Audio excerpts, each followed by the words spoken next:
activities which constitute a new pillar of our tourism industry. Madam Speaker, a first draft of the regulation has been worked out by my ministry, and it provides, among others, for a pleasure craft conducting this activity is mandatory. Process a license from the tourism authority for that purpose. B, equipped with proper guard. C, have a lookout and certified lifesaver on board. And D, be managed by duly trained skippers. Madam Speaker, the draft regulation has been submitted to all the concerned stakeholders for validation prior to being promulgated. On the other hand, non-governmental organizations, NGOs, for instance, EcoSud, Marine Megafauna Conservation Organization, MCO, have informed that they have no objection to dolphin and whale watching activities and request that swimming with dolphins be banned. The FOPCO, on the other hand, asks for dolphin and whale watching together with swimming with dolphin be maintained with reduced regulatory constraint. For example, the requirement of lifesaver and propeller guard be removed. Madam Speaker, with a view to striking the right balance between the protection of the sea animals and our marine ecosystem and the fact that the livelihood of the 278 operators and their personnel is concerned, I have called a meeting this Thursday with the concerned party to reach a modus operandi. Once same is agreed upon, the proposed regulation will be finalized.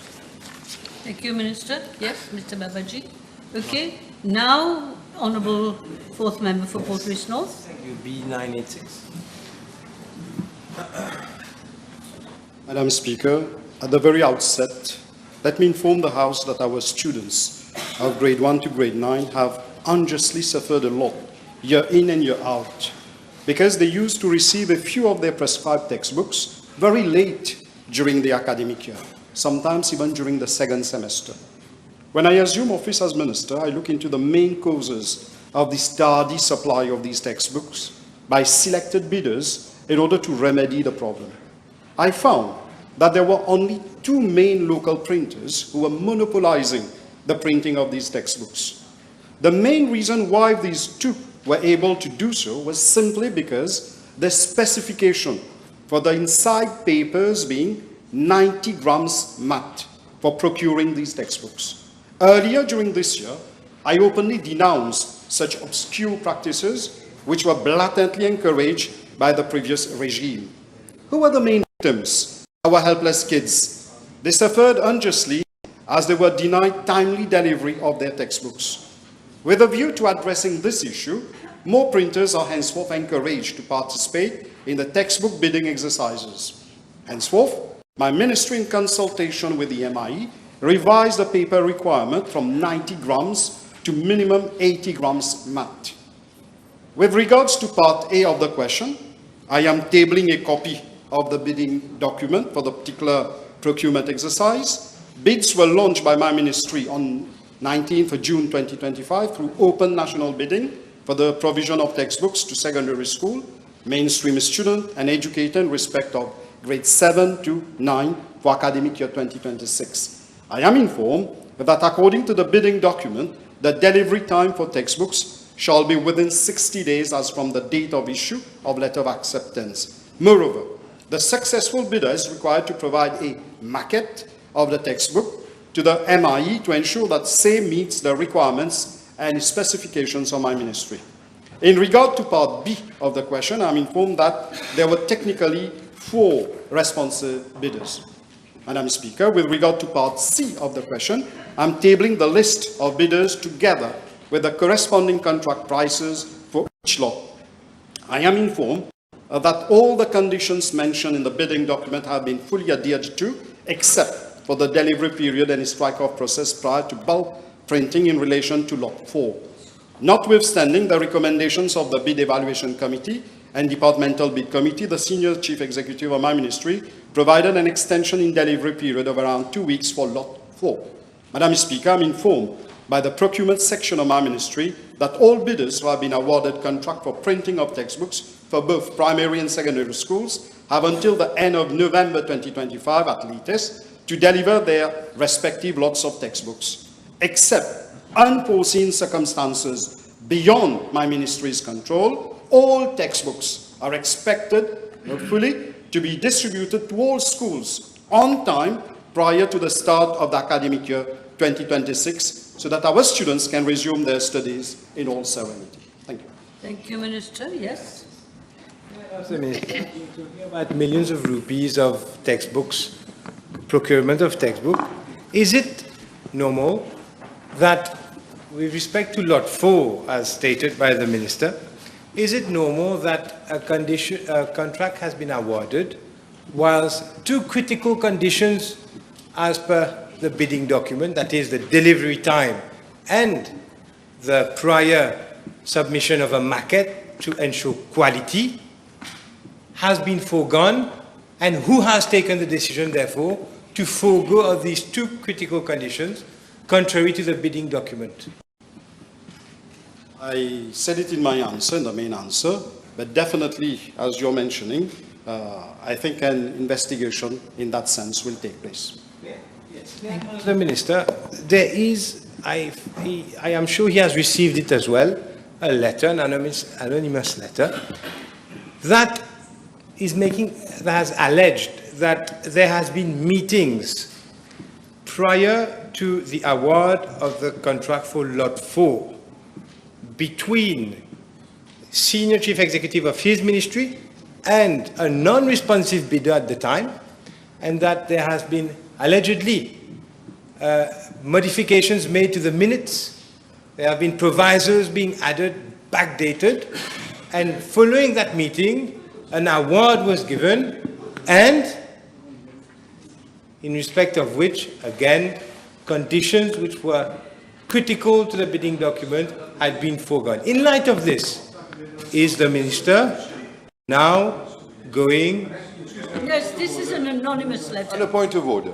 Yes. You see, whenever a member of parliament is supposed to make such accusations, they must come and back it up.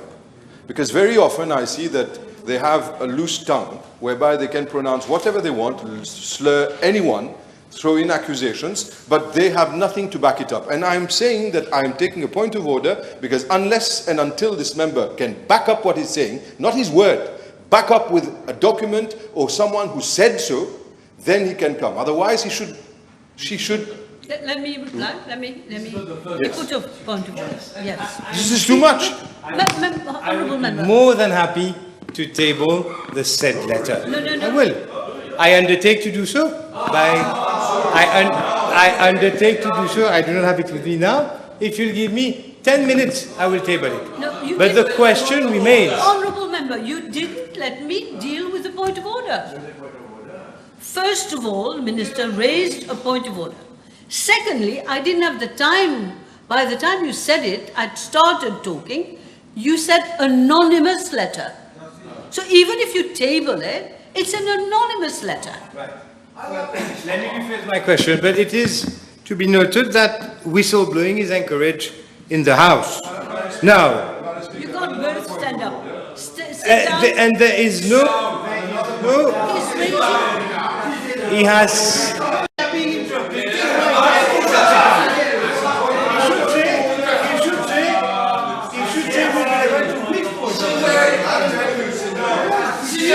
He's raising.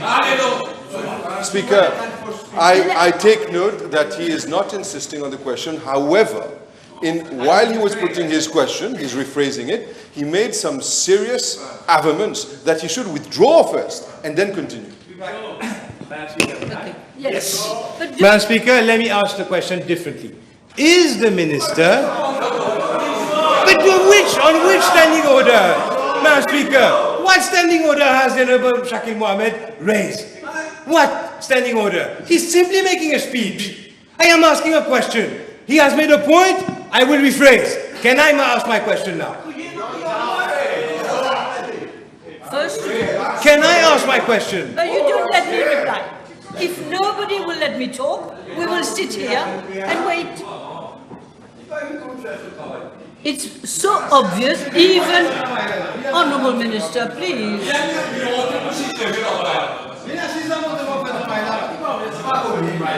May I say a word? Before you finished, the thing is that I am sweet speaker, I'm not loudspeaker. So before you finished, I tried to stop you because I noted that you said anonymous letter and I knew that it was wrong. But you don't let me speak. So now I'm asking you to withdraw whatever you said based on that anonymous letter, but then I will let you put other questions. Right, Madam Speaker, Please. the question was, has he received an anonymous letter? That was the question. Right. Withdraw it because it's Withdraw anonymous. what, Madam Speaker? What? No, everything that was in that anonymous I will letter. rephrase it, and therefore I am changing the question. The question is simply, has the minister received an anonymous letter making allegations against his senior chief executive in the award of the contract to a non-responsive One bidder moment, everybody. who did not One comply with the conditions of the contract? It's a question. He will tell me. First of all, you withdraw everything that you said that was in that letter. First you withdraw, and then I allow that question, okay? Speaker, I can't withdraw the fact that there is an anonymous letter which makes No, allegations. you're not listening to me. We are both members of the bar. You know what I'm saying. You have already said, now you have another question, which maybe is different. Withdraw the first part. In the interest of my question being put, I will withdraw and rephrase it differently. I will ask it again, has the minister received a letter, albeit anonymous, making allegations against That's enough. impropriety involving the senior chief executive in the procurement of that contract to Okay, that's enough. the non-responsive bidder in respect of law number 4? For the record, it is clear. Yeah, okay, Minister, just I tell wish, us. I wish to assure the Honourable Member that I sit on the right side of the House, and on this side we believe in transparency, in accountability. So rest assured, whatever has to be done will be done. No need to worry regarding this. The Minister, he will not stop until and unless you say whether you received a letter or not. No, we don't want to know whether you're going to act on an anonymous letter. Yes, and we have already acted for his reassurance. Very good. May I ask That's better. last question? Last Will the question, minister but now careful, undertake- careful. Yes, to report, to come back to the House and to inform the House of whatever may be revealed by any inquiry which he might have initiated already or is about to initiate. Okay, I that was, repeat myself again, I'm sitting on the right side of the House, and we adhere to transparency, and as in all the cases, we will do the needful. Rest assured. okay, you will tell the House in due course. Next question. Now, where are we? We finished with Honourable Member Duval. Now we are with Mr. Apollon, second member. Thank of you, Madam Maïmour Speaker. and Clermont. B987. Thank you very much, Honourable Member. Madam Speaker, you see the time we're on the right side of it. We are all aware that our lagoons have been overexploited, Madam Speaker, and depleted over the years.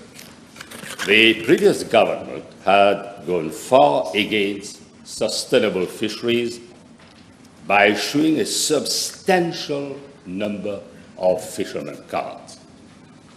And many of these applications should not have been considered in the first instance, as some of the fishers who have received the fishermen cards are already engaged in gainful employment.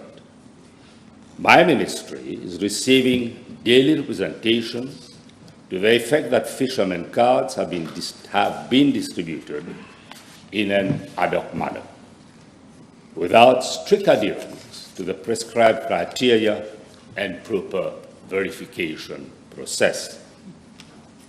There are currently 2,546 fishermen cards out of which 1,190 fishermen cards were issued between the years 2022 to 2024 alone. And 709 fishermen cards were issued in 2024 only.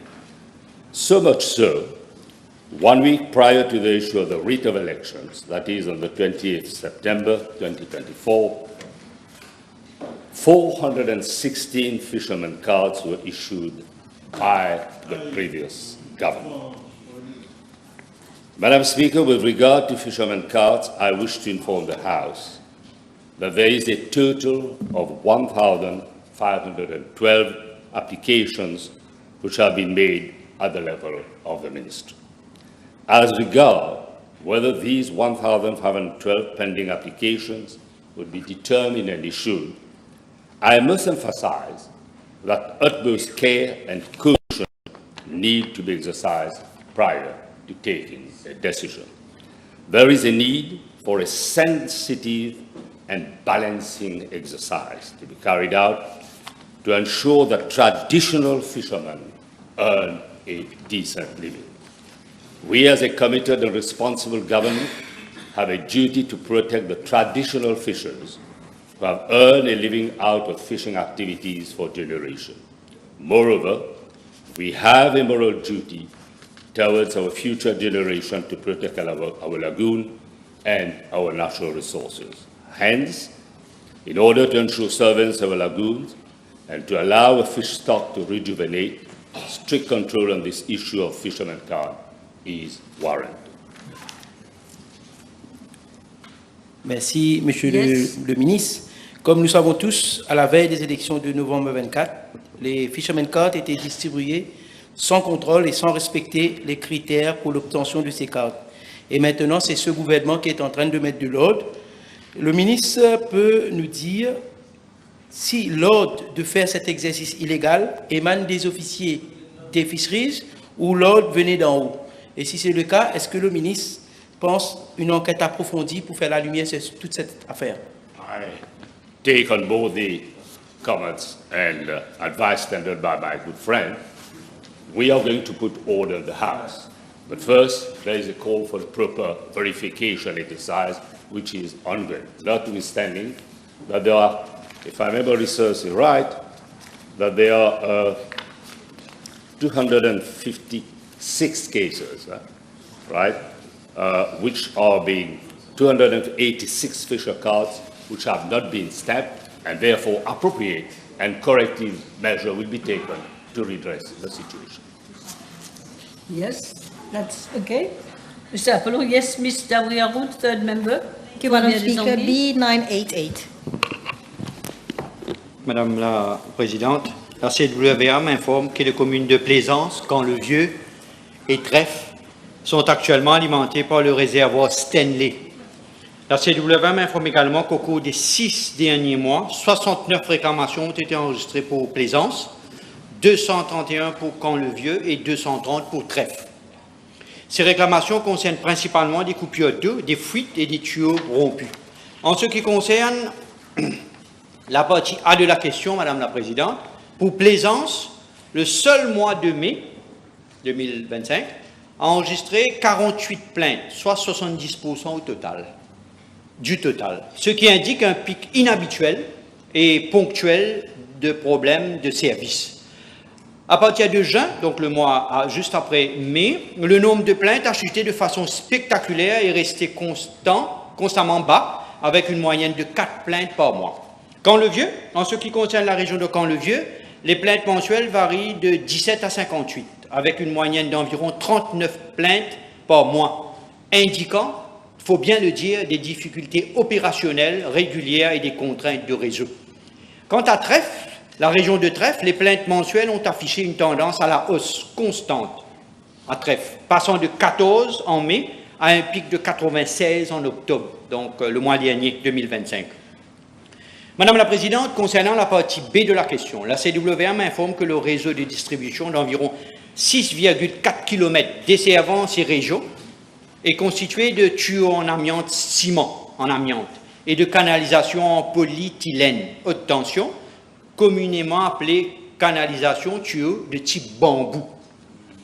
L'évaluation relève que les principales causes de pénurie d'eau sont les suivantes.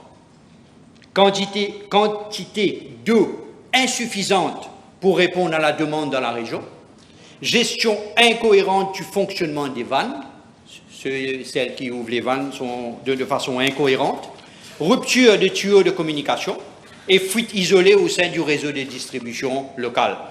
Les équipes de la CWA enquêtent systématiquement sur tous les signalements de coupure, à la mesure du possible, afin d'identifier les fuites, les défauts de vannes et les irrégularités de pression. Madame la Présidente, concernant la partie C de la question, je suis informé que l'unité des eaux non facturées, non-revenue water, de la CWA a été chargée de réaliser un audit détaillé et une revue de conception du réseau existant dans les régions touchées, y compris l'analyse des apports, la surveillance des débits nocturnes, de ce que je disais un peu plus tôt ce matin, la pression le soir, et la détection des fuites, afin de garantir que les pertes, les cas échéants, soient identifiés et corrigés. La CWA met actuellement en œuvre des mesures correctives suivantes. Réparation rapide, dans la mesure du possible, des fuites détectées. Réglage des vannes. On a beaucoup de problèmes avec cette affaire de réglage des vannes. Des vannes, je ne sais pas comment... Ouais, des vannes, c'est bien ça. Gestion de la pression pour améliorer la régularité du débit. Renforcement des équipes d'intervention, des opérations, pour répondre rapidement aux incidents. En parallèle, et ceci intéresse cette région, en parallèle, la CWA examine la capacité d'approvisionnement dans la région de Stanley et étudie les options pour augmenter la source, notamment le développement des forages supplémentaires dans les mois à venir et une interconnexion possible avec les systèmes à descente, ainsi que la possibilité de poser un pipeline. J'ai posé la question, pourquoi nous avons un réservoir de bagatelle d'âme, aussi grand soit-il, mais malheureusement la région de Stanley, de Trèfle, continue à subir ce problème d'eau. Et là, nous avons pris la décision de relier ce bagatelle d'âme avec le réservoir de Stanley, parce que c'est Stanley qui alimente la région. Donc, cela va se faire d'ici fin février. Donc, nous allons prendre toute une connexion sur le réservoir de Bagatelle pour alimenter Stanley, et Stanley va alimenter la région avoisinante. Thank you, Minister. You're happy? Yes? Honorable Apollon? Yes? One more question. Thank you, Madam Speaker. B989. Thank you very much, Honorable Apollo. Madam Speaker, at the very outset, I wish to inform the House that the previous government refused to make public the report of the Court of Investigation into the grounding of MV Wakashu. As a responsible government, we could not allow things to linger. Consequently, I had a meeting with my colleagues, the Attorney General, along with the Minister of Foreign Affairs, Regional Integration and International Trade, to discuss the way forward, and following which the government decided that the report be made public, thus upholding the principle of transparency espoused by this government. This is contrary to the stand taken by the former government. Accordingly, a communique was issued on the 2nd of October 2025, thereby informing the public that the report was now accessible on the website of my ministry. Madam Speaker, I've informed that following the grounding of MV Wakashu, compensation to the tune of 200 million was paid to victims, including fishermen and other claimants, over the period of 2021 to 2022 by the Japan Protection and Indemnity Club, insurer of MV Wakashu. And I'm tabling the total amount of compensation that was paid to the victims. However, following the release of the report of the Court of Investigation into the grounding of MV Wakashu, no payment of compensation has been effected by the insurer, as the ship owner, Okayo Maritime Corporation, has on the 25th of October 2021 entered a case before the Supreme Court applying for a limitation fund to be set up, limiting the value of compensation to be paid to the tune of approximately 720 million rupees. The case of Okayu Maritime Corporation versus the state of Mauritius was heard before the Supreme Court on 24th October 2025, and the judgment of the Supreme Court has been reserved.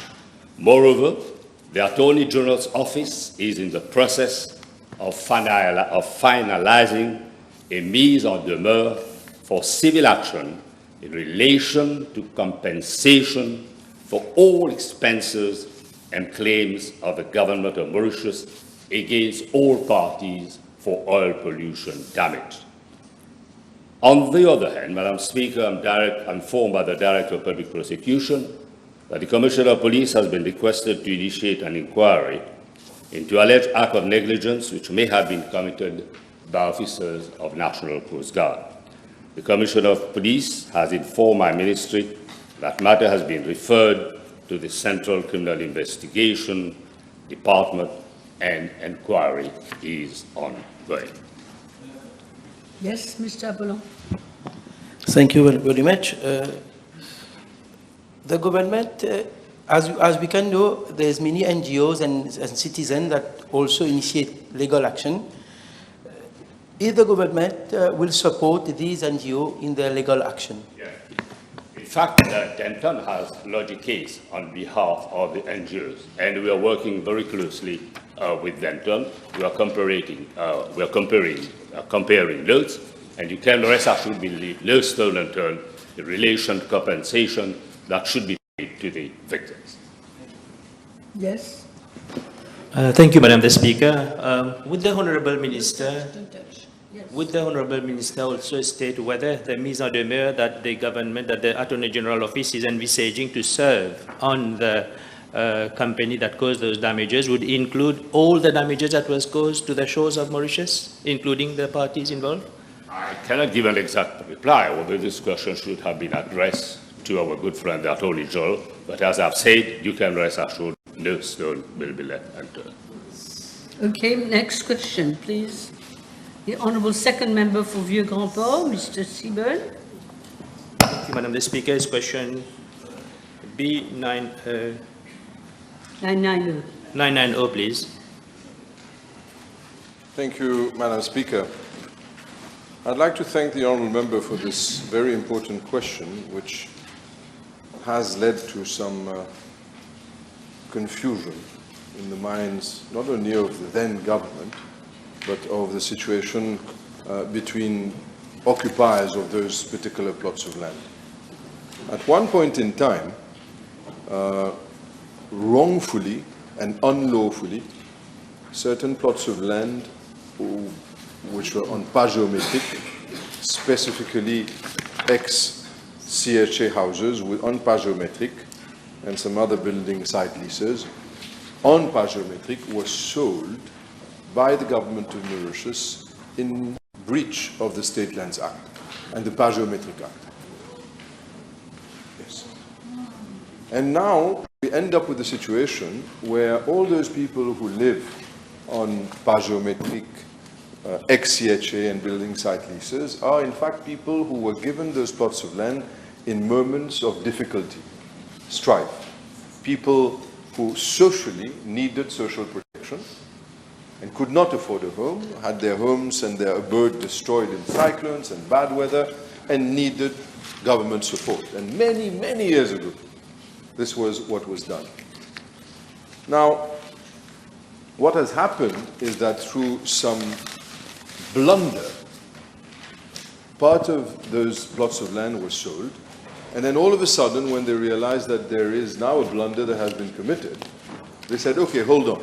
In spite of the fact that we sent letters to all those lessees telling them we could sell, it was taken back. So a part of those people now hold leases that are in fact not leases because they are in violation of public order. And part of their neighbors, some of them neighbors, hold leases and they cannot purchase.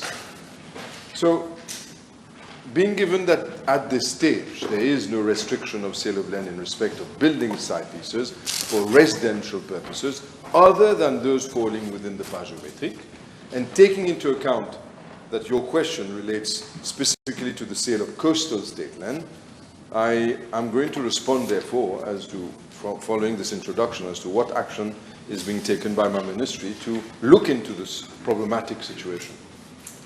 So, we have received many requests from people such as lessees who would like to purchase state land on page géométrique ex-CHA houses. And unfortunately, they happen to be on page géométrique. So, in view of the explicit restriction in the law, those requests at this juncture cannot be entertained, because I simply do not want to repeat blunders of the past. Accordingly, we have sought advice from the Attorney General's office as to whether and how those state land on page géométrique could be sold. Clearly, that would require a huge policy decision on the part of my ministry. So I have responded to such questions under PQ B38 and B118 on the 4th of February and 4th of March, respectively. And I reiterate again, this is a complex matter because we have to analyze the legal aspect, the social aspect, and the policy implications involved therein. I reiterate that I am very uncomfortable today when I note that you have people who hold title deeds that is not even worth the paper it's written on, because it has been sold in violation of 2 specific statutes.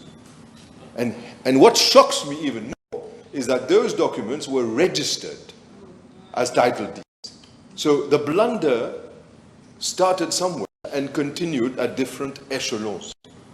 So what I have to do now is deal with 2 categories of citizens.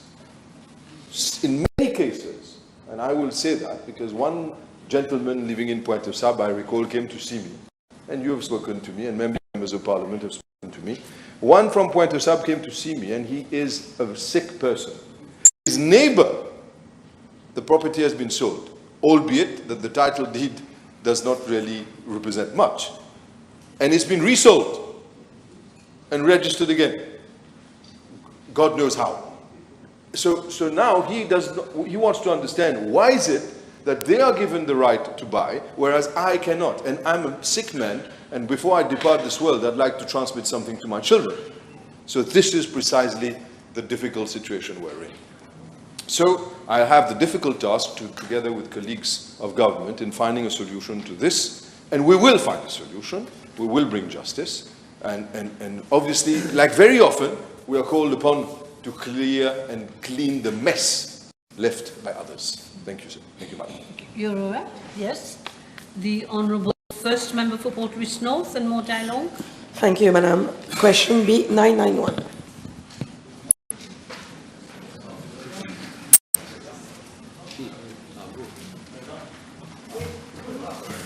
Gingembre. Yes. The question has been looked into, and the Honourable Member can rest assured that the matter has been referred to the police. And as far as ginger is concerned, it's a commodity which is which depends on market forces. So let the market force act. But in the meantime, in the light of requests made by Honourable Member, Agricultural Market Board will look into it to see if there can be a floor price. Okay, thank you. Yes. I thank the Honourable Minister for this answer. Mais, Monsieur le Ministre, les plantes de gingembre sont confrontées actuellement à une concurrence déloyale des importateurs, ce qui les met en difficulté financière. Est-ce que le ministre peut-il examiner ce problème et proposer des solutions pour les soutenir? I have proposed a solution. There is an alternative, notwithstanding that Agricultural Marketing Board can give a floor price, but there's a call for proper discussion with our planters. That meeting can easily be organized. In relation to illegal activity and in relation to import by certain illegal importers, the matter has been referred to the police and matter is being looked into and corrective measure will be taken, and those guilty will have to face the consequences of the illegal act.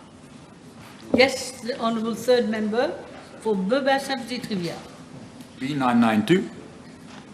Madam Speaker, the National Youth Council is a statutory body established under the Section 3 of the National Youth Council Act 1998, with the object inter alia to initiate youth development projects and activities with the aim of encouraging the active participation of youth in the process of their own empowerment. Section 13 of the Act provides for the setting up of 10 regional youth councils in each district and in Rodrigues. I wish to point out that projects or activities organized by a regional youth council are funded by the National Youth Council as and when such requests are made. Madam Speaker, with regard to Part A of the question, I wish to inform the House that the Executive Committee of the National Youth Council was last reconstituted in January 2025 in accordance with Section 7 of the NYC Act 1998. I'm tabling the composition thereof. Madam Speaker, with regard to Part B of the question, I wish to inform the House that a sum of 77.8 million rupees, which includes the funding of major capital projects related to the upgrading of youth hubs, has been allocated to the National Youth Council in financial year 2025-2026. I'm informed by the National Youth Council that an amount of 100,000 rupees has been earmarked for each of the 10 regional youth council. Madam Speaker, with regard to Part C of the question, I'm informed by the National Youth Council that the period January to end of October 2025, 9 activities has been organized by the 5 regional youth council to the tune of 167,740 rupees. I'm tabling a list thereof. Madam Speaker, since enactment of the National Youth Council Act in 1998, nearly 3 decades ago, the youth sector in Mauritius has undergone significant and profound transformation, including the emergence of a new form of youth organization and network, evolving youth needs and priorities in areas such as employability, entrepreneurship development, digital transformation, climate change, mental health, and civic participation, and an increased need for enhanced governance, accountability, and representation with the youth sector. In light of the above development, the current National Youth Council Act 1998 no longer adequately reflects the realities, aspirations, and challenges of the youth population in Mauritius. Cabinet has approved by my ministry undertakes a complete review of the Act. Thus, Madam Speaker, my ministry is undertaking a comprehensive review of the Council with a view to better addressing the needs and aspirations of the youth. This includes the present functioning of the Council, its governance structure, and operational mechanism. The objective is to ensure that the National Youth Council evolves into a more dynamic, responsive, and effective platform for youth participation and empowerment. Furthermore, this review exercise forms part of a broader effort to align the Council mandate and program with the National Youth Policy and with current national priorities. Upon completion of the review of the election, the National Youth Council will roll out a new series of youth-led initiatives, including leadership development, civic engagement, entrepreneurship sensitization, and community-based projects. Madam Speaker, I must also emphasize that when I took office, the noise surrounding the management of the National Youth Council was overwhelming negative. In light of many representations, I have requested the Office of Public Sector Governance to undertake a full-fledged inquiry. The inquiry is underway and the report is being awaited in the coming month. In light of this outcome of the inquiry, my ministry will act accordingly. Thank you. You're okay? Madame la Question? Présidente, en ce qui concerne la composition du board du National Youth Council, l'honorable ministre peut-il indiquer à la Chambre quels sont les critères retenus pour la sélection de ses membres et si le processus de nomination est ouvert à des candidatures publiques afin d'assurer une représentation équitable des jeunes et des organisations de jeunesse? Ou est-ce que ce sont des agents politiques qui ont été nommés comme pour le Moshe Sport Council et pour la Commission nationale du sport féminin? Under Section 7.3 of the National Youth Council Act 1998 provide that no person who is the office bearer of a political party or a member of the assembly or of a local authority shall be eligible to be sit on the committee of the NYC. So if the honourable member want to know, no member that form part in the political party is in that committee. Yes. Question, Madame la Présidente. L'honorable Faites ministre. attention à ne pas faire ce qui s'est passé tout à l'heure, c'est-à-dire dire des choses si vous ne pouvez pas les prouver. OK? Pourquoi vous mettez en Non, doute je ma dis- capacité de Non, prouver ce que je je ne mets dis? pas en doute. Je ne mets pas en doute. Je vous dis de faire un peu attention. Parce que dans la précédente question, Oui. vous avez déjà évoqué certaines choses. Je ne vous ai sais pas d'où arrêté. vous voulez en venir, mais Allez-y, allez-y, allez-y. J'ai remarqué quand vous avez posé la question qu'est-ce que vous avez remarqué? que vous avez dit que dans telle et telle organisation, Oui, c'est le cas. et ça, vous pouvez apporter des précisions? L'honorable ministre est parfaitement au courant. C'est pour cela qu'il a omis qu'il a fait exprès de ne pas donner les noms des personnes qu'il a nommées sur le National Youth Council. Mais je n'ai pas insisté. Je n'ai pas insisté malgré tout. I'm saying that I'm No, going mais to moi, table. je- He's saying long list. I'm tabling the list of the committee members. Members, if you will allow me. Earlier on, I wanted to wait for the end of questions to come back to what happened. Earlier on, we had issue between the member for Port Louis North and the Honourable Minister raised a point of order. I thought it would be wise to remind everybody that we have to look at Standing Order 22 in general, which says the contents of question. But I will come specifically because I need time to have a look at the standing orders in order to give a ruling. So now I'm coming on section 22H, which says a question shall not include the names of persons or statements of facts unless they are necessary to make the question intelligible. And in the case of statement of facts, can be authenticated by the member concerned, nor shall it contain charges which the member asking the question is not prepared to substantiate. That is, I think, what the Honourable Minister was raising this morning. So I am telling you just to be careful, because just before I made that comment, you had started a little bit. I didn't want to stop you, but now that you don't understand why I was saying that, I was just telling you to be cautious. But just remember, all of you, we have to go by the standing orders. This is why you voted for me to be here. Ma deuxième question, Madame la Présidente. L'honorable ministre des Sports peut-il confirmer, par rapport à la réouverture du centre de jeunesse de Trèfle, qu'une somme astronomique, j'ai le document avec moi, de plus de, je vais dire le chiffre exact, 1 254 000, selon un estimated amount, est-ce que l'honorable ministre peut-il confirmer que cette somme a bel et bien été dépensée?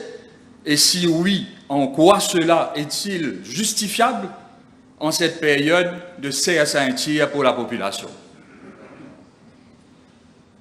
I don't have the answer now. I'm going to provide answer to the honourable member. You want to give the document? Please take the document from the member. Thank you. Can we move forward, Mr. Kira, or do you have a supplementary question? J'ai terminé, merci. Okay, merci beaucoup. Okay. Honourable Second Member for Belrose and Catalogne. Je vous remercie, Madame la Présidente. B993. Madam Speaker, I would refer the House to my reply to PQB 417 of the Honourable Anctil at the sitting of Tuesday, 6 May 2025, where I stated that an amount of 34.3, there's a long figure but I'm going to cut it short, 34.3 million rupees had been paid to Metro Express Limited by Alliance Media since the beginning of the contract on 28th August 2020, that is over a period of 5 years almost. And this averages to about again I'm going to round out, 6.9 million rupees per year. I am informed by Metro Express Limited that after my raising serious concerns regarding the contract of MEL and Alliance Media at the level of National Assembly during PQ of Honourable Anctil, and I would like to thank her for this question, for that particular question, a further amount of 56.8 million rupees was paid suddenly by the advertising company as part of the advertising revenue stream of MEL. No doubt the reply that I had made had been very beneficial to Metro Express Limited.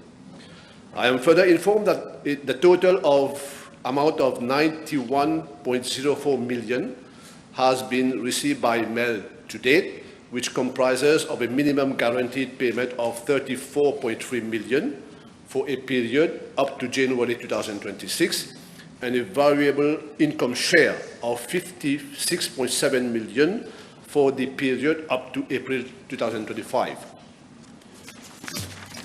For the period May to July 2025, a further 1.6 million rupees will be paid to MEL as income share.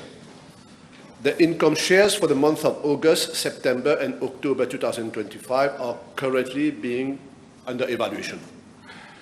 The average has therefore moved, almost been tripled over that period of 5 years, and now it is averaged to around 18.2 million rupees per year, which is important because Metro Express Limited needs that revenue to reduce the yearly deficit. Madam Speaker, in view of the anomalies initially observed regarding the contract, a special audit is being undertaken to ascertain compliance with procurement and legal procedures and assess the performance of the contractor. Further action will be taken on the basis of the outcome of the special audit report.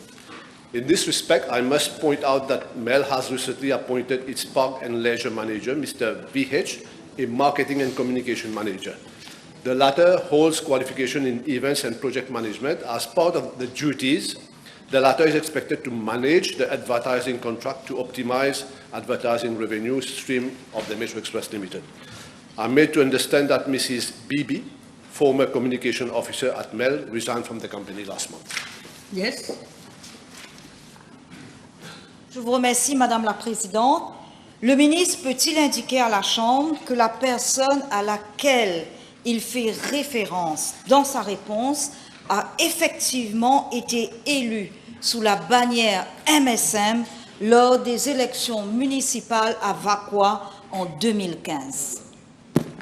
I'm aware of this. Mrs. Bibi was elected under the banner of Alliance LEPEP in 2015.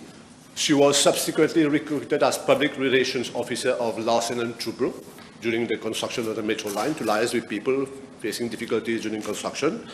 Then subsequently, she was recruited as Communication Officer of Metro Express Limited. Now, she left the company last month, a decision of her own. There has been no pressure at all. Now, the new in charge, like I said in my substantive reply, is expected to do a better job, to monitor the contract of the contractor, Alliance Media, like I said, because we need this revenue to reduce the deficit of the Metro Express Limited. Thank you. Yes, you're okay. The next question has been withdrawn, if I'm not mistaken. Then we will move on little surprised our friend German is not here. Honourable third member for Port Louis North, Mr. Kazan. B995, please. Yes, Madam Speaker, I wish to inform the House that since I took office in November 2024, I have initiated consultation with SMEs, SME associations and federations in order to take stock of the state of affairs of the business community in Mauritius. During these discussions, it became obvious to me that our local entrepreneurs were not aware of the vast potential and benefits accruing to them whenever they register their businesses, whether as companies or individuals, with my ministry. Madam Speaker, I wish to inform the House that any micro, small or medium enterprise registered with my ministry is provided with an SME registration certificate free of charge. This certificate is valid for an initial period of 5 years and is renewable thereafter. Throughout its validity, the certificate unlocks various facilities and benefits for the SME, which facilitate its operation and development. For instance, registered SMEs can benefit from a 4-year tax holiday, duty-free facilities on the acquisition of a double-cabin utility vehicle, loans at concessionary rates from various banking and financial institutions, exemption from land conversion tax, and expedited processing of building and land use permits, amongst others. Furthermore, SME Mauritius Limited, a government-owned private company falling under the purview of my ministry, provides grants to SMEs under various schemes, namely the Business Transformation Scheme, Technology and Innovation Scheme, Market Readiness Scheme, Greening Support Scheme, and Agribusiness Scheme. Madam Speaker, with a view to encouraging aspiring and new SMEs to take full advantage of these benefits and thereby work towards realizing their growth potential, I took the decision to conduct entrepreneurship awareness programs across the island on a regional basis. During these awareness programs, my ministry set up information booths and special desks with experienced officers to provide advice and guidance to attendees in order to enable those who are starting or who have just started operation to be equipped with the knowledge and resources regarding the process of setting up a new business, and to obtain first-hand information about registration with my ministry, so as to tap into the various benefits and grant schemes available. Madam Speaker, my ministry organized the first entrepreneurship awareness program in January 2025 for the region of Port Louis, comprising of constituencies 1, 2, 3, 4, at the Dr. Idriss Goumani Municipal Center, Plaine Verte, during which some 325 persons benefited from the program. The second entrepreneurship awareness program was held in April 2025 in the North region, comprising of constituencies 5, 6, and 7, at Plaine des Papayes Multipurpose Hall, and around 460 persons benefited from the program.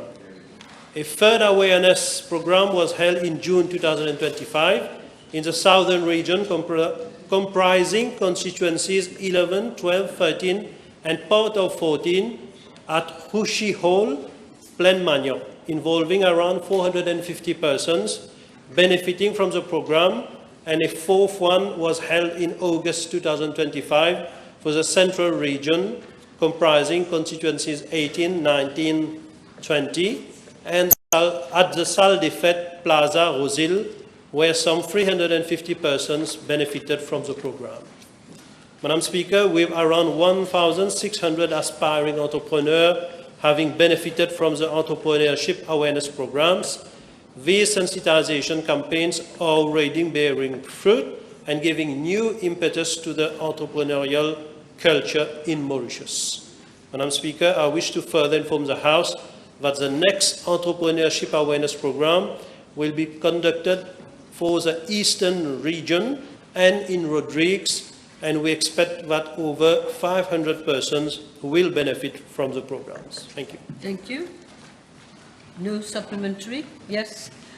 Honourable members, give me 1 minute. I'm coming back on the PQB 992 from Honourable Kiran. We received a document which Honourable Kiran has kindly tabled. Unfortunately, I will not be able to accept the document because it is just a list of items with estimated amount in rupees, not purporting to be any document having any connection with paragraph C of PQB 992. Just a flying document that is not authenticated. So I'm sorry, I cannot accept this document. Maybe if you get a better document, I will accept, of course. Hein? J'ai pas compris. I don't want to be assured. It has to be authenticated. I receive it as it is. Well, we can't do any better. We can't do any better. Okay. These are the standing orders. Mr. Honourable, just tell me where we are. Now we've finished. It's 996. Yes. Mr. Lakiram, please. Thank you, Madam Speaker. B996, please. Mr. Speaker, the Arelato Stadium is owned by my ministry and managed by the Moses Sports Council. It is operational and being utilized by both the public and football clubs. Following a site visit I conducted at the stadium, I requested that improvement be made thereto for provision of better services and improved security to the public.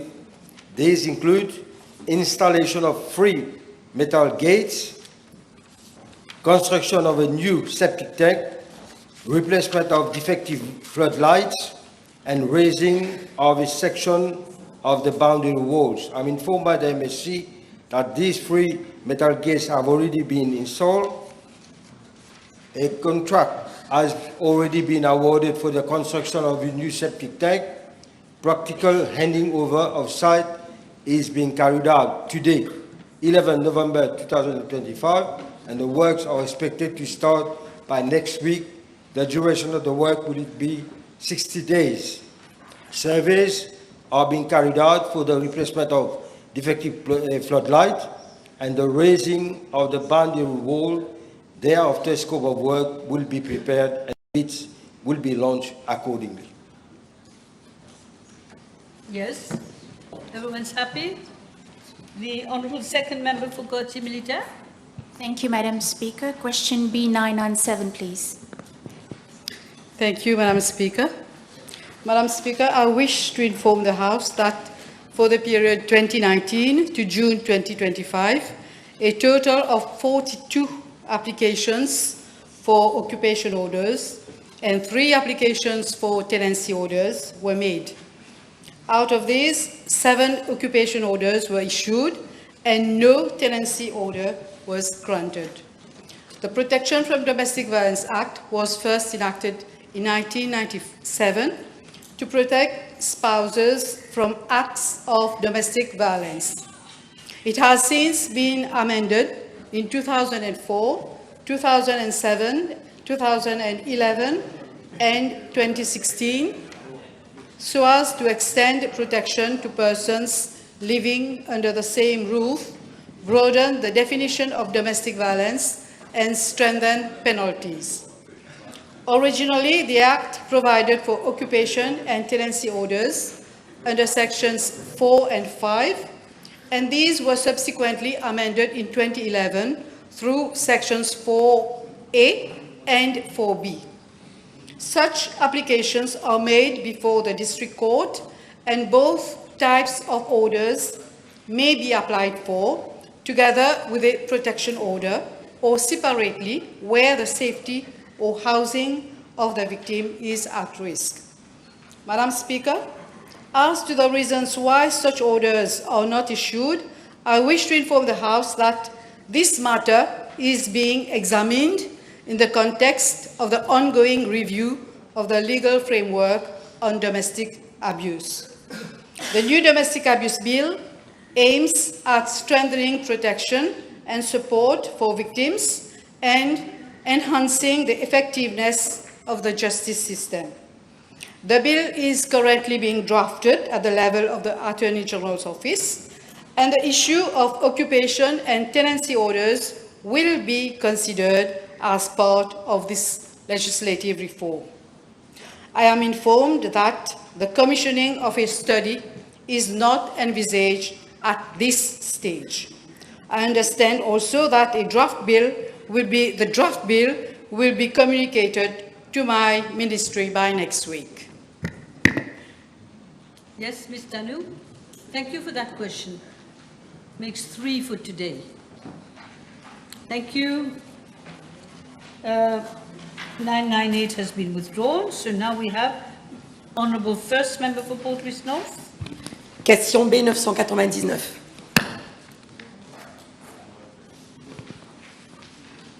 Madam Speaker, with your permission, I will reply to PQ B999 and B1021 together as they relate to the same subject. I thank the honourable members to allow me to expatiate the plans and program for the revival of football in Mauritius. Madam Speaker, we all remember the golden years of Le Roi football, which had firmly established itself as the island's most popular sport, transcending ethnic, social, and religious divides. The level of competition was intense, and football became a unifying cultural force. Football stars inspired a generation of youth players with a diverse fan base, and stadiums were always full. Even regional matches were attended by thousands of enthusiasts. However, Madam Speaker, when I took office, football in Mauritius was in deep crisis. Our national team was languishing at the bottom of FIFA rankings. Stadiums were more than often empty. Enthusiasm has won. Sponsors were reluctant to invest given the lack of competitiveness and fan interest. Young athletes often preferred other emerging sports, leaving football with a shrinking base. The collapse of Mauritius football has mainly due to the lack of political vision of the MSM-led government over the last 10 years. These are manifold, but may be summarized as follows: neglected youth development, failure to address governance issues, failure to build a structure, training centers, scouting system, or coaching programs. Talented players lack pathways to professional careers, both locally and abroad, and poor maintenance, lack of planning, and absence of community facility meant that infrastructure failed to serve as a sustainable backbone for football. The decline of Mauritian football was not merely a sporting issue, but a reflecting of political short-sightedness, of lack of vision. Instead of harnessing football unifying power, leaders allowed communal division, poor governance, and quick political fixes to undermine the sport. Fortunately, Madam Speaker, Mauritius still has the potential to be a strong footballing nation. And with the correct plans and political will, nous retournons au sport, c'est l'aide de noblesse. Madam Speaker, already the mood in the country is changing. Football matches have started to attract good crowds. The national team has started once again to perform decently. Football in villages is picking up consistently. That is palpable. The meaningful result we are now experiencing are not a mere coincidence. It is the process of a calculated approach. In this context, my ministry and the Mauritius Football Association have agreed to collaborate for the revival of football, which also includes the professionalism thereof. Accordingly, together with MFA, we have developed a 4-year plan for the revival and the professionalization of football. The strategy objectives of the plan are two: reform, governance and transparency in football administration to ensure accountability, efficiency and trust, rebuild domestic competition to attract spectators, sponsors and media attention, develop a strong grassroots and youth pathway through a comprehensive review and strengthening of école de football to identify and nurture talents nationwide. Professionalize football by establishing clear structures, standards and support mechanisms for clubs, coaches and players to transition towards full-time professionalism. Upgrade football infrastructure across the island to meet modern, safe and inclusive standards. Invest in coach, referees and administrator education to raise the technical and managerial level of football, of Mauritian football. Strengthen women football as a key growth area for participation, visibility and leadership, and rebrand football image to restore public confidence, pride and community engagement in the sport. Madam Speaker, the revival of football is estimated to cost some 238 million rupees annually. The annual breakdown of the proposed budget is as follows: 120 million rupees will be dedicated to men's and women's clubs to support operational youth development and compliance with licensing standards. 50 million rupees will be directed towards grassroots and youth development initiatives, including the revival of inter-school and inter-college competition, the Football for School program, football training centers, and community or village football activities. 40 million rupees will be invested in infrastructure and facilities covering the development of mini pitches, upgrade to football training centers, and creation of women football friendly environment. 8 million rupees annually will support coach, education and technical assistance, including CAF licensing courses, continuous professional development and the training of grassroots educators.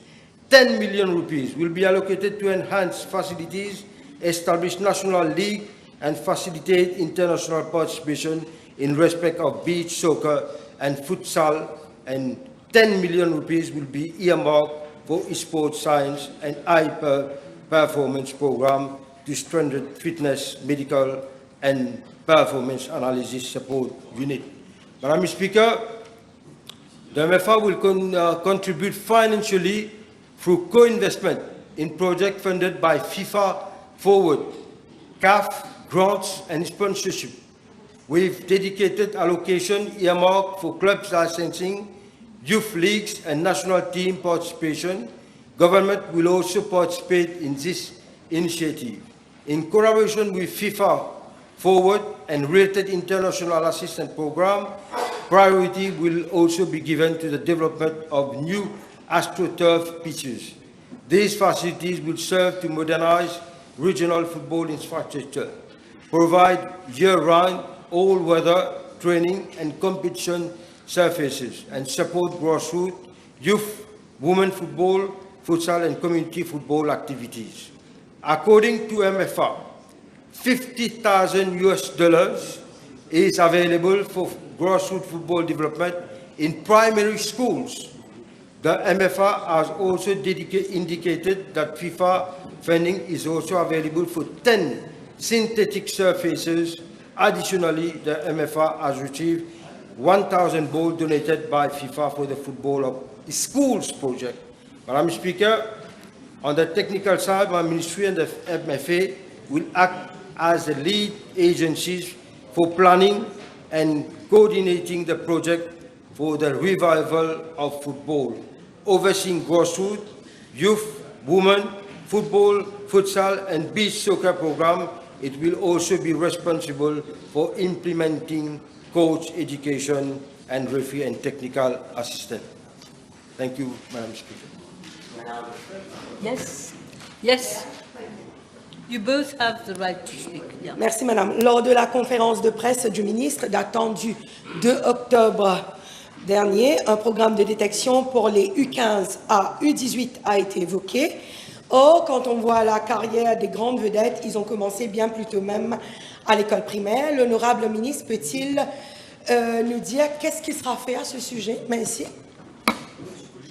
I have a meeting with my good friend, the Honorable Minister of Education. We are working on a plan, and this is coming shortly, and we are going to announce. Yes. Merci, Madame. Puisque le mot de professionnalisation a été évoqué pour la relance du football, quelle serait la fourchette de salaire qui sera proposée aux footballeurs choisis? Merci. How can I say it now? Let the plan come first. Let's work on it, and then we are going to decide what amount we are going to give to the football. Yes. Merci, Yes, Madame la Mr. Présidente. Pirat, L'honorable ministre peut-il dire à la Chambre quelles structures de bonne gouvernance seront mises en place pour superviser la mise en œuvre du projet, car comme il l'a dit lui-même, plusieurs centaines de millions seront dépensés chaque année. The project is in phase implementation over 3 years. So when it comes to governance and infrastructure improvement, it will occur in the first 18 months. So we are giving time, we are working on it, and I'm sure that all the technical assistance training and financial guidance will be provided as we go along, and we are going to see the results shortly. Yes. Récemment, à la presse, l'honorable ministre a parlé de miracles à venir pour le football mauricien. Peut-il de ce fait dire à la Chambre quels sont les principaux indicateurs de performance qui sont très utiles, qui seront utilisés pour mesurer les résultats au fil des années, bien sûr? When we are talking of miracles, there is miracle because we have nous avons la volonté et le gouvernement, l'ensemble du gouvernement, le Premier ministre, et député Prime Minister et tout le monde ensemble pour faire de sorte que nous donnons toute notre attention pour que la relance se fait et avoir des résultats. Oui. Faudra attendre. Okay. I have a few more minutes, so I will ask Mr. Bichuk, yes? Honorable Second Member for Flack. Yes, Madame la Présidente. B1001, s'il vous plaît. J'ai encore oublié M. Babadji. Excusez-moi, je ne sais pas pourquoi.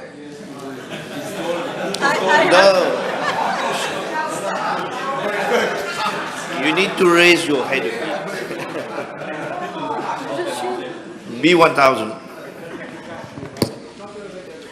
Madame la Présidente, il a laissé se plaindre encore que déjà on l'oublie trop souvent. Madame la Présidente, en ce qui concerne la partie A de la question, la CWM m'informe que la partie ouest du pays, qui comprend les régions de Rivière-Noire, Tamarin, La Golette, Casse-Noyal, Petite Rivière-Noire, Bambou, Cascavel, est alimentée par un réseau de distribution intégré, lui-même alimenté par 13 réservoirs de services. Je dépose à l'Assemblée le tableau indiquant la capacité de chaque réservoir. En ce qui concerne la partie A2 de la question, je suis informé par la CWA qu'actuellement 2 camions-citernes, malheureusement que 2 camions-citernes sont déployés dans la région de Bac-Rivière-Rivière-Noire pour répondre aux demandes des consommateurs par le bail des systèmes de plainte.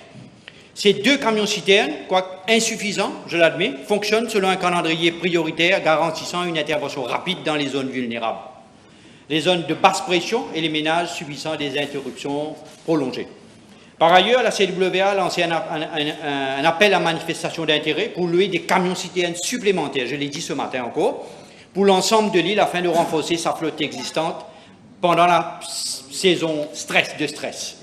Madame la Présidente, concernant la partie B de la question, je vais aller un peu vite.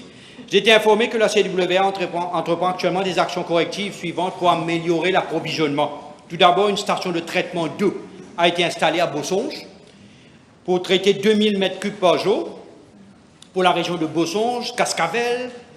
Et parallèlement, la CWA réalise actuellement une étude de faisabilité pour l'installation d'une autre station de traitement d'eau d'une capacité de 2000 m3 sur la rivière de Bois-Noir.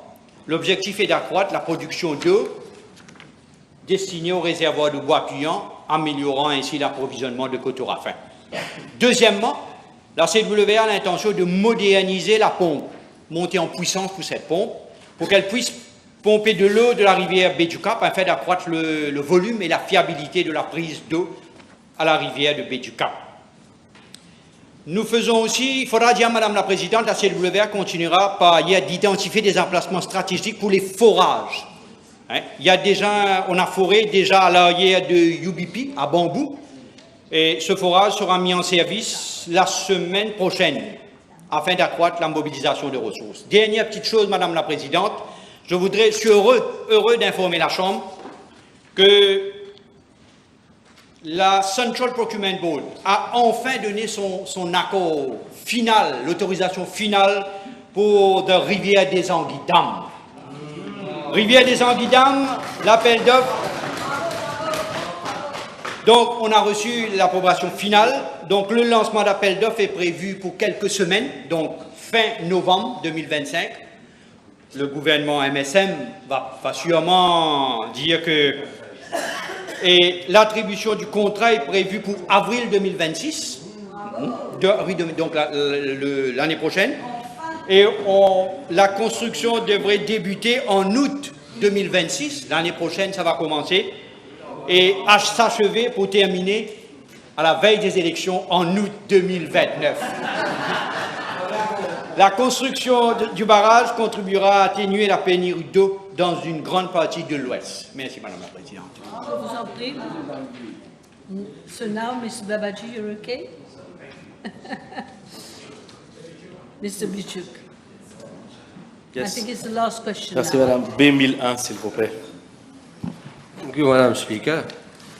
Madam Speaker, with regard to part A of the question, I wish to inform the House that on the 13th of October 2023, the one and only Le Saint-Géron, a proponent, submitted an EI application for proposed work at one and only Saint-Géron at Poste de Flac, including the construction of groin, the construction of breakwaters, the installation of rock revetments using basaltic rocks, and beast nourishment. Following consultation with relevant stakeholders, the application was examined by the EIA committee at its meetings held on 7 June 2024 and 5 July 2024. An EIA license was granted to the proponent on 10 July 2024. I'll be tabling a list of conditions that are granted to the proponent. With regard to part B1 of the question, on 13th May 2025, one and only Saint-Géron made an application for a variation to the EI license for coastal protection works pertaining to replacement of basaltic rock by sandbag at the cove and with basaltic rock capping at rock revestment 2 near the helipad using the sand available from its premises. The proposed work methodology would allow for rapid execution of the works in order to mitigate the ongoing severe erosion problem. Madam Speaker, as regards part B2 of the question, following receipt of a request for a variation to the EI license for coastal protection works with respect to rock revetment 2, consultations with relevant authorities, including the following: Ministry of Housing and Lands, Ministry of Agro-Industry, Food Security, Blue Economy and Fisheries, Mauritius Oceanography Institute, Department for Continental Shelf, Maritime Zone Administration and Exploration, and the National Coast Guard. No objection was raised to the request made by the proponent for the variation of the EI license, and the application for variation was examined by the EIA committee at its meeting held on 4th July 2025. On 10th July 2025, a letter of approval to variation for the coastal protection works was issued to the proponent with conditions. I'll be tabling a list of conditions attached to the letter of approval.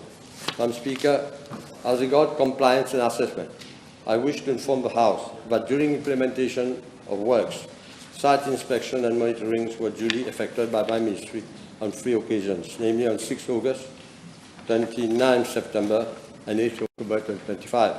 And assessments were carried out to determine whether works were undertaken as per the approved methodology and conditions imposed in the EI license, as well as approval granted by my ministry for violation for coastal protection works. The observed on site included 1 provision for geotextile screens to prevent sediment and entrainment were in place. Provision of signboard to inform public of the works were in place. Working area cordon off for public safety and alternate public access provided. And 4 dedicated personnel appointed to continuously verify the integrity of the geotextile screen. Madam Speaker, the House may wish to note that on 5th August 2025, protests were received from fishers regarding work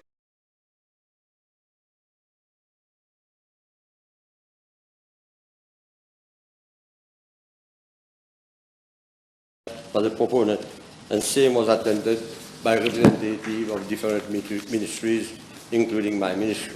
Subsequently, a case was lodged at the Supreme Court by the proponent against those interfering with the works.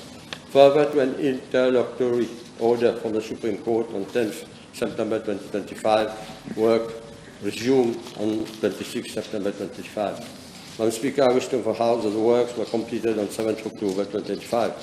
To date, no non-compliance to conditions of the EI license and all the letter of approval to violation for the coastal protection works has been observed. Regular monitoring is being ensured at the level of my ministry and the Ministry of Agro. Yes, yes, Mr. Mitchell. May I please ask the Honourable Minister whether there had been inspections carried out with regards to pollution in the lagoon, which ultimately led to disrupt the activities of the fishermen of the locality who are still protesting that they haven't been consulted adequately or possibly look into solutions to remedy to that. Madam Speaker, there are regular monitoring which are affected by the Ministry of Agro, responsible for the Fishing Department, and as well by my ministry. So there have been representations. I think payments were, compensation were given to the fishers, and we went to court, and ultimately we are having permanent monitoring at our level weekly. Yes, Ms. Manon.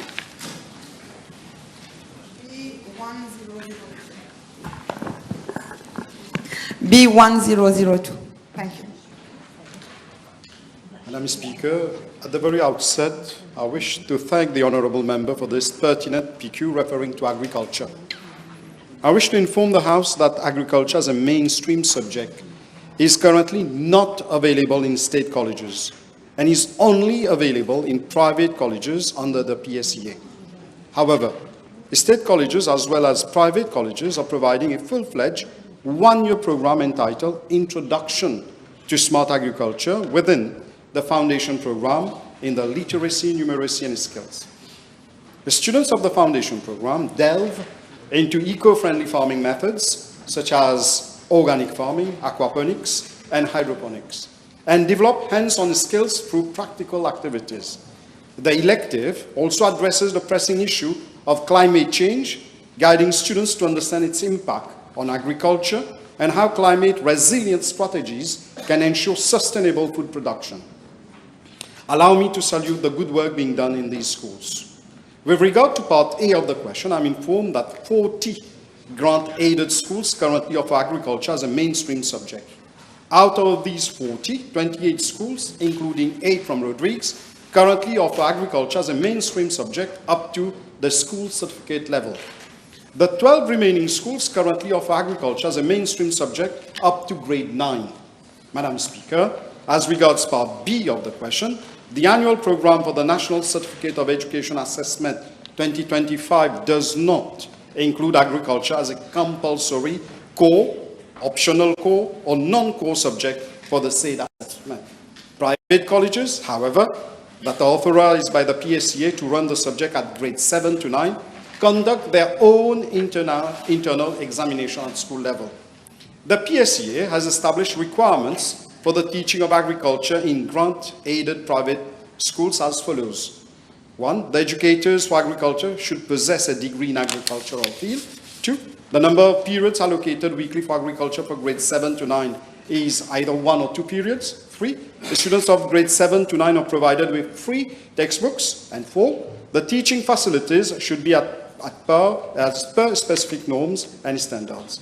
Madam Speaker, regarding part C of the question, I'm informed that although the science curriculum covers related topics such as plants, photosynthesis, food production, food security, and the use of fertilizers, there is presently no formal curriculum developed for grades 7 to 9 by the MI. Madam Speaker, the curriculum for agriculture has not yet been developed due to the fact that there is an insufficient educators qualified to teach agriculture. It is therefore necessary to design and implement a teacher professional development program and to equip our state colleges with adequate facilities prior to the effective introduction of the subject. During my recent visit to Rodrigues and Agaliga, I had fruitful meetings with stakeholders, including students and parents, who requested the introduction of agriculture and marine science, among others, as taught subjects. These requests have been favorably entertained, and a blueprint for education, which will be made public soon, will spell out the way forward. To conclude, the expression, "let us produce what we consume, and consume what we produce," is not only topical, but pertinent as well. Together with my colleague, the Honourable Minister of Agro-Industry, Food Security, and Blue Economy and Fisheries, we are going to initiate joint programs to encourage our children to embrace farming and agriculture, be it as a subject, as a hobby, or as a profession later on. Thank you. Thank you. Yes, I have 2 minutes left. You think, Mr. Babaji, you can have a go and see if the minister won't take too long? Yes. B1003. I didn't want to be unfair to you again. Madam Speaker, regarding part A of the question, I am informed that very often after heavy rainfall, water from the mountains flows and accumulates on the classified roads along Tamarin Road, Tamarin River.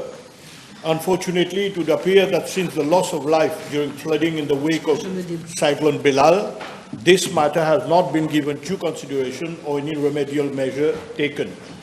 I must here thank the Honourable Member to have raised this very pertinent question and to reassure him that the Land Drainage Authority has been requested to look into this issue and consider the construction of a cut-off drain along with other flood mitigating measures. Regarding part B of the question, I am informed that the region of Petite Rivière Noire was officially declared a flood-prone area by the LDA since June 2022, following repeated floodings which resulted in road blockages and inundation of residential areas. The floodings are mainly attributed to the low-lying topography of the village and the confluence of the 4.2-kilometer Petite Rivière Noire River with its tributaries, Rivière Miguel and feeder Pavé, which drain towards the village. Madam Speaker, I am further informed that as part of the short-term mitigation works, desilting of feeder Pavé and Rivière Miguel was completed in February 2023, covering a total stretch of 0.7 kilometers at a cost of 980 million. Madam Speaker, with regards to part C of the question, I am informed that Coteau-Raffin, being a coastal settlement located along B9 coastal road with steep mountainous slopes on the landward side and the flat residential terrain on the seaward side, is an area highly susceptible to runoff-driven flooding. A full-fledged drain project is being implemented by the NDU with consultancy support from Lux Consult. The design for the drain project has already been completed and is presently at land acquisition stage. Same is expected to be finalized by March 2026. Once all clearances would be available, the NDU will request for funding to proceed with the bidding exercise and implement the project, which is estimated to cost some 60 million rupees. Thank you. It's all right. Okay, members, time is up. The table has been advised. The following PQs have been withdrawn. 1B, 1016, 1018, 1026, 1006, 1029, 1008, 1022, 1014, 1007, 1010, 1024, 1009, 1012, 1025, 1013, 1019, 1028, 1030, 1015. I hope there's no mistake because it's quite long. Motion. Yes, Honorable Prime Minister. Honorable Prime Minister. Motion. Madam Speaker, I move that all the business in today's order paper be exempted from the provisions of paragraph 2 of Standing Order 10. Thank you. Motion is seconded by the Deputy Prime Minister. The question is that all the business on today's order paper be exempted from the provisions of paragraph 2 of Standing Order 10. Those in favour say aye. Aye. Those against say no. The ayes have it. Statement, Prime Minister. Yes, Honourable Prime Minister. Madam Speaker, with your permission, I wish to make a statement in relation to the drug hold of 433.10 kilograms of a white substance suspected to be cocaine, which is estimated, the street value is estimated at 6.5 billion rupees on the boat vessel Alpha Bravery. On Friday, the 7th of November, in the evening, the police headquarters received information that parcels suspected to contain drugs have been found on board of Alpha Bravery by the captain. Acting promptly on this information, the National Coast Guard initiated continuous tracking of the vessel using its operational surveillance systems and established communication with the ship's master. Alpha Bravery left Brazil on the 7th of October 2025 and was proceeding towards Singapore with a load of iron ore. His final destination was scheduled to be China. The vessel sailed under the flag of Greece, having on board 23 crew members, including 6 Hellenics, 1 Russian, and 17 Filipinos. After having found suspected drug parcels on board, Alpha Bravery contacted the designated person ashore of the shipping company based in Greece and requested for bunkering in Mauritius. Given the potential magnitude of the threat, the Commissioner of Police directed the activation of a multi-agency response involving the National Coast Guard, the NCG Maritime Intelligence Cell, the National Coast Guard Marcos, which is the Indian Navy's Marine Commando Force, the Anti-Drug and Smuggling Unit, the Special Mobile Force, the Mauritius Revenue, the Scene of Crime Office, the IT Unit, the K9 Unit, and the Elite Marine Commanders. A detailed operational plan was formulated to safely intercept the vessel, prevent any destruction or transfer of evidence at sea, and ensure the safety of all the personnel involved. On the same day, that is on Saturday, the 8th of November, NGC commandos boarded the Alpha Bravery from the police helicopter. They winched them down. Thereafter, the vessel headed towards Port Louis Harbour under escort of National Coast Guard. Alpha Bravery dropped anchorage at about 2 nautical miles off the port limit on Sunday, the 9th of November 2025 in the morning. The police and customs anti-narcotic sections boarded the vessel and met with the master, a Greek national. 2 hours after anchorage, lawyer Aniswar Rajdayal, whose services had been retained by Indo-Oceanic local shipping agent of Alpha Bravery, boarded the cargo vessel.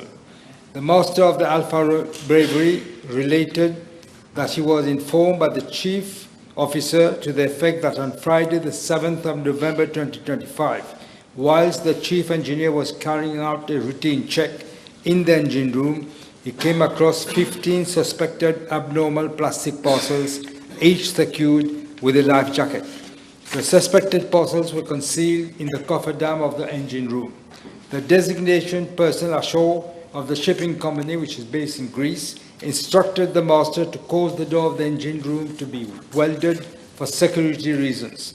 Upon the instruction of the police on Saturday, the 8th of November, the welded door of the engine of Alpha Bravery was cut open. There were 15 suspected plastic parcels. A search in the cofferdam of the engine room revealed the presence of a raffia bag containing spare batteries, ropes, as well as several ignition lights. All these were secured. It is obvious, Madam Speaker, that the life jackets and other materials found on board were to be used for offloading in the sea of these drugs. This is a well-known modus operandi among transnational drug traffickers and the means to recover drugs in the high seas to evade security patrols. The parcels found on board by the police were cut. It was found to contain a white substance suspected to be a dangerous drug, to wit, cocaine. The crew members all denied knowledge thereof.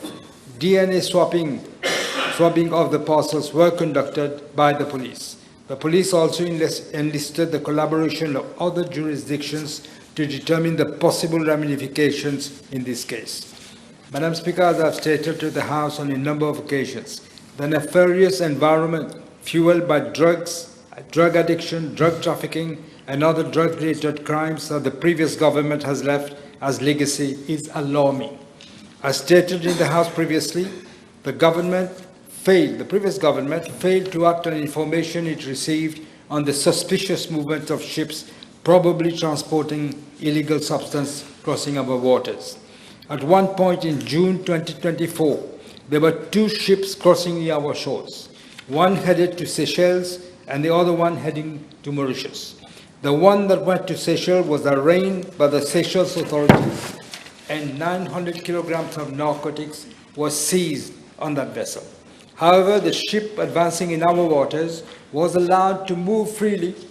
The police was made aware of this information, but it turned a deaf ear, much to the disappointment of the Regional Maritime Information Center, a center which is dedicated to the coordination of the regional operations at sea with respect to maritime safety and security in the Western Indian Ocean. Now, we can all guess why the police in this country did nothing while Seychelles intercepted the other vessel. In the case of Alpha Bravery, this action by the Mauritian police constitutes a record-breaking seizure in our fight against narcotics trafficking. It raises the legitimate question as to why such an operation has never been undertaken during the past 10 years, especially when it is common knowledge that transnational drug trafficking knows no frontiers and that our region is not spared from that scourge.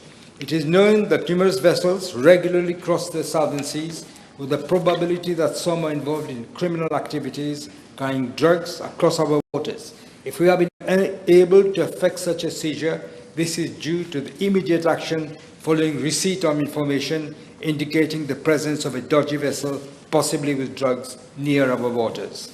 Madam Speaker, the Alpha Bravery operation demonstrated outstanding interagency coordination, tactical efficiency, and operational discipline. From the very outset, monitoring, tracking, and coordination of the entire operation was undertaken in a professional and an exemplary manner by the CP and the teams of National Coast Guard, Marcos Commandos, ATSU, and SOCO teams, the MRA, and also K4 units.